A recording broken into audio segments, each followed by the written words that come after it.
Hey fellow babies, welcome back to the Pachter Factor on SIFTD.net. I am Michael Pachter on Twitter at Michael Pachter. You got to follow me.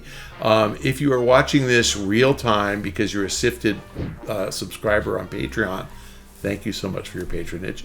You could be getting this real time on YouTube because you're a YouTube subscriber. You can also link your Amazon Prime account to your Twitch Prime account, and you will get this for free, but you'll get it early. If you do none of those things, then you're watching it on YouTube a week late, which is okay. I insist on that because I know you'll be shocked to hear this. I'm not compensated for this. This is a freebie, but I want to make sure everybody could get some pack loving. So you got to give me some loving back. Follow me on Twitter. I literally think in the 5 years I've been doing this, the 500 episodes, whatever we've done, I think I've picked up 5 Twitter followers. So you can be the 6th. Let's get to today's question from SIFTD from SJD Swanland. Meta recently stated that in order to succeed in moving the VR industry forward long term, and due to inflation, it has been forced to increase the price of the Meta Quest 2 headsets by an extra $100 to $400 to $500. Does inflation really explain such a price increase? Have you ever seen a product on the market for 2 years suddenly have its price increased by 25%? Will the PS5 and Xbox Series X prices increase too? Is VR doomed, and what does this say about the pricing for PSVR 2? I have seen prices go up on products when the products are improved. I've seen prices go up on products when the products are refreshed. It's not necessarily improved, but a car, for example, and I'll just use easy math, a 2005 car, entry-level car was $20,000. A 2010 car was $22,000. A 2015 car was $25,000. A 2020 car is $30,000. So prices have gone up, and we can argue about whether the cars are better in 2020 than they were in 2010 because they have backup cameras or whatever. But they still have 4 wheels and power windows and similar kind of engine and stuff. So prices go up over time, and I get that. Typically with consumer electronics, and VR is consumer electronics. VR Quest is a consumer electronic. Typically commodity component prices come down, and for the last 30 years since display screens have been commoditized, the price of manufacture of the screen has gone down, down, down. The price of all the components inside the box have gone down, down, down. And what happened in 2021 is that production got shut in because of shelter in place, 2020 and 21. And we had a lot less production of the components that go into a Quest. And we had expected that they wouldn't sell that many of them. And then as we emerged from shelter in place in the back half of 21 and into 2022, demand surged. And not just for Quest, but demand surged for all the chips that go into everything else. So I know that it sounds stupid, but there are chips in small appliances. There really are. There are chips in dishwashers. There are chips in cars. The biggest consumer of chips on the planet is phones. Literally something like 50% of all microprocessors go into these things. And it's only because we sell so many hundreds of millions of phones. There are more chips in a phone than there are on a PC, by a lot. The PC literally just says like a CPU and a GPU. This thing has a Bluetooth chip, a Wi-Fi chip. Those are separate. Bluetooth and Wi-Fi are separate. And there's tons and tons of stuff in there.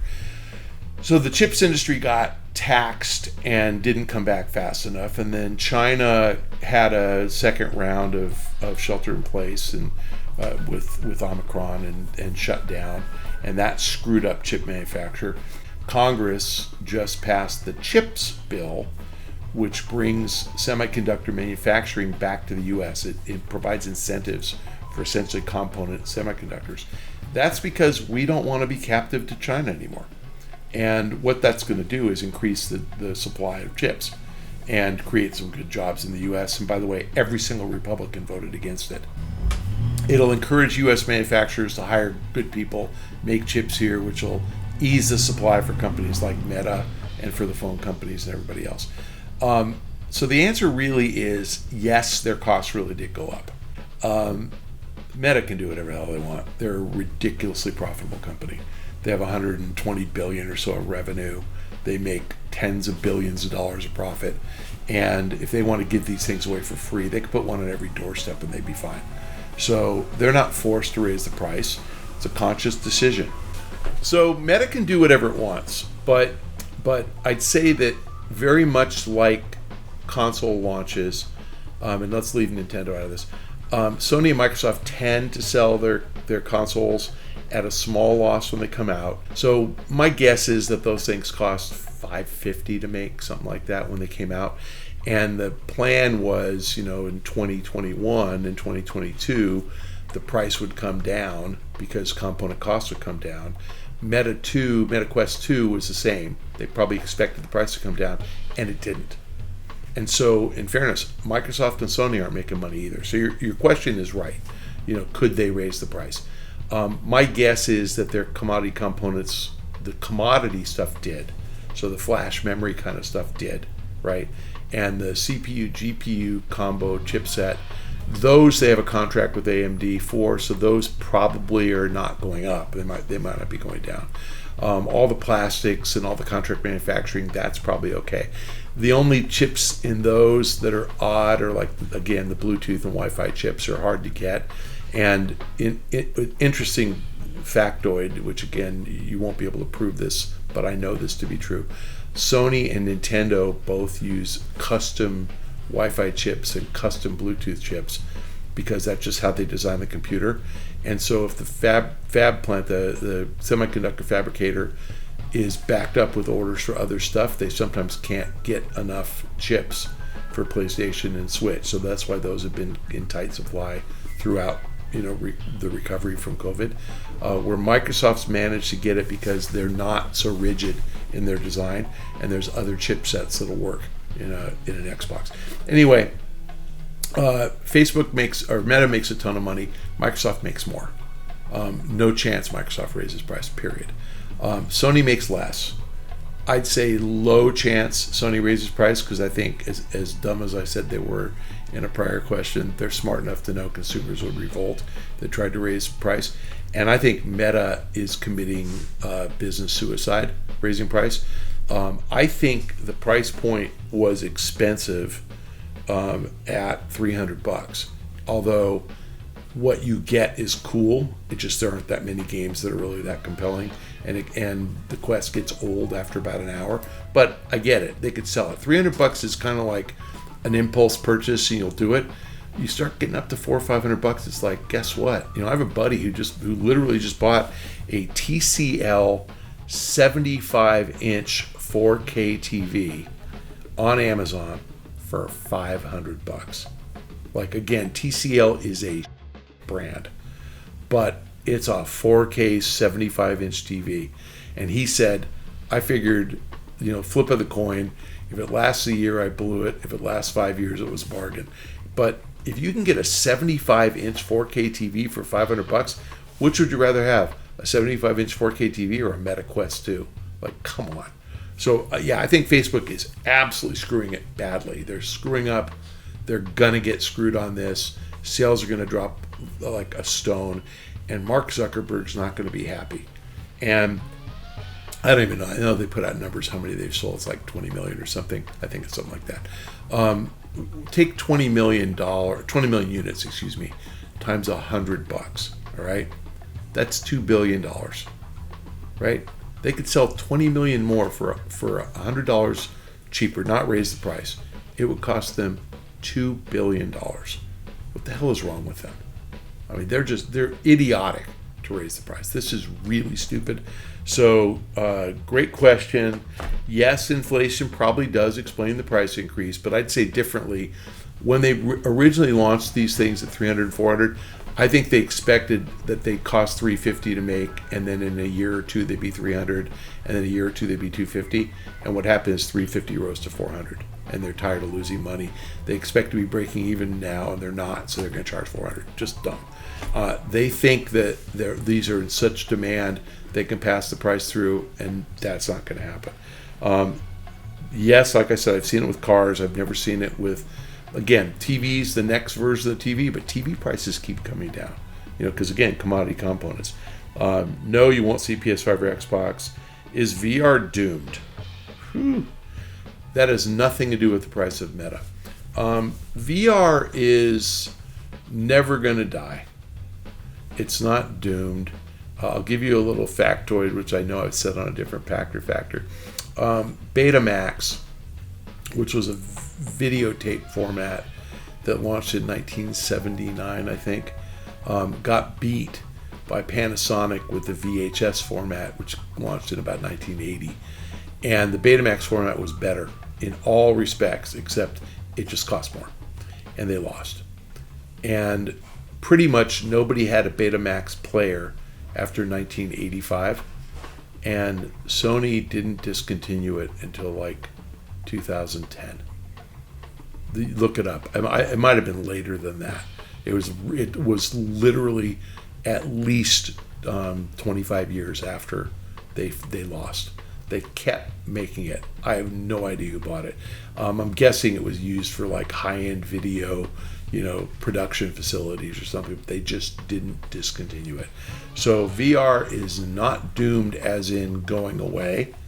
It's doomed as a commercial application if you need special equipment that costs $400 to do it. And by the way, look at video games, right? You need special equipment that costs $400 to do it. You got to buy a console, and always have. The video game market, I think peaked at maybe 250 million consoles sold in a cycle. So maybe 300 million. I'm talking about out of almost 2 billion households on the planet. So the special equipment keeps everybody from playing console games. There's 3.5 billion mobile gamers because 3.5 billion people at least have a phone. And we have a phone because it's worth it, because we use it to look up when they discontinued Betamax. It's here for everything. And to talk on the phone and email and everything else, and order Grubhub and do whatever we do. So the point is, get rid of the barrier to entry, which is the console, and you're going to sell to a lot more people. So VR will work when you don't require special equipment, except how is it VR? You got to have a headset. So I don't know how it's ever going to work unless you give everybody a headset. So I see a world in 30 years where all TVs come with 4 VR headsets. It's just part of the experience, just like they ship that way. Or PCs ship with VR headsets. But you've got to really make it that easy. I'm not a huge VR believer. I'm a huge AR believer, because you can use this as your screen, and look through it, and there's little Pokemon, and I can catch them. But I don't know. I don't think VR is doomed. I think that barrier to entry really precludes widespread adoption, and the fix for that is, if you don't have to travel, to work or to buy a house or to see a doctor, if you just pop your headset on and the doctor pops his headset on, and you can point the headset at your sore knee and show the doctor, and he can see it, and he can tell you what happens when you move this way, does your knee click, whatever. Sure. If we can make medicine cheaper by use of a headset, then we'll buy it, just like we bought a phone, because we can make talking to people more, simpler and easier and faster. But you're going to have some kind of application that really makes us all want to own a headset, and games is not that application. And like I said, I know 3.5 billion people play mobile phone games. I don't think anybody ever bought a phone to play games. They may have decided, I want this model or that model because I love playing games and I want to do that too, but not, you buy a phone because you want to talk on the phone, or you want to use it as an internet device, or you want to watch Netflix or whatever. You do not buy a phone to play games. Now, the number one application on phones, games. So VR, same thing. The number one application will be games. but you have to buy it for another reason or you can't justify the price. PSVR2 pricing, I don't know what Sony's going to do. Like, once you've purchased a PlayStation, you actually have the guts that operate the VR. So the headset itself isn't that expensive, to add the headset and the comms to talk to the PlayStation. The PS5 has the CPU, GPU built in, where MetaQuest 2 has it built into essentially the headset. I mean, it's a separate device. So you don't have to sell people that chipset. You just have to sell them the display and the sound, and which theoretically is cheaper. Fortunately, you're selling it to people who already invested $500 in the console. So, they have the sunk cost and they want to play the VR games. So, Meta selling it to people who are just kind of morbidly curious in VR, that's a hard sell. But selling a $200 device, somebody's already made an investment in PlayStation and wants to play Resident Evil 7 in VR, that's cool. I think the PlayStation 5 was designed with VR in mind. So I think that they put all the components that you're going to need to operate VR inside the box. So the thing I hated the most about VR1, PlayStation VR1, was it was wired, and the wire was only 10 feet long. And so my PlayStation, as Shane knows, is built into a cabinet, and my couch is 13 feet away. So I couldn't play PSVR and sit on my couch. And of course, my TV's there, but for other people to watch the TV, they'd be sitting on the couch. And so I had to put a chair up within 10 feet of my PlayStation, and then it had the whole power unit or whatever it was. I had to put that on another chair. What a pain in the ass. I freaking hated using it because it was so convoluted. And it was because Sony literally saved about 15 cents by not giving me 15 feet of wire. They should have given me 30 feet of wire if I wanted it. So again, I get it. It's a Japanese company, and the average room in Japan is probably 7 feet wide. But mine are 13, and what a pain in the ass. VR2 wired again. I don't know. Again, I'm confident that the guts of the device, the processing power for the device is inside the PS5. So if it's a bolt-on to the PS5 the way VR1 was to the PS4, it shouldn't cost more than $200. Sony charged $400 for VR1. Maybe they're dumb and they think they can charge $400 for this. Nobody's going to buy it. I think $200 is the right price point, and especially after a $500 console purchase. That's a lot. I can't see how you're going to put $900 into a PlayStation just in hardware, but maybe they think you will. Thanks for joining us on today's Pachter Factor on SIFTD.net. To our Patreon patrons, thank you so much. To our YouTube subscribers, thank you so much. To all of you who have Amazon Prime, create a Twitch Prime account and link them. It's really easy to do. You can use your parents' account. We get paid. You don't have to, it costs you $0. It's included in your membership, and you have to renew that. So go to the link on the show description below, and it'll teach you how to do that, but do it, please. And if you can't do any of those things, if you don't have Prime and you don't think this is worth paying for, you have to follow me on Twitter as a price of admission, @Michael Pachter. Thanks, and I'll see you next time.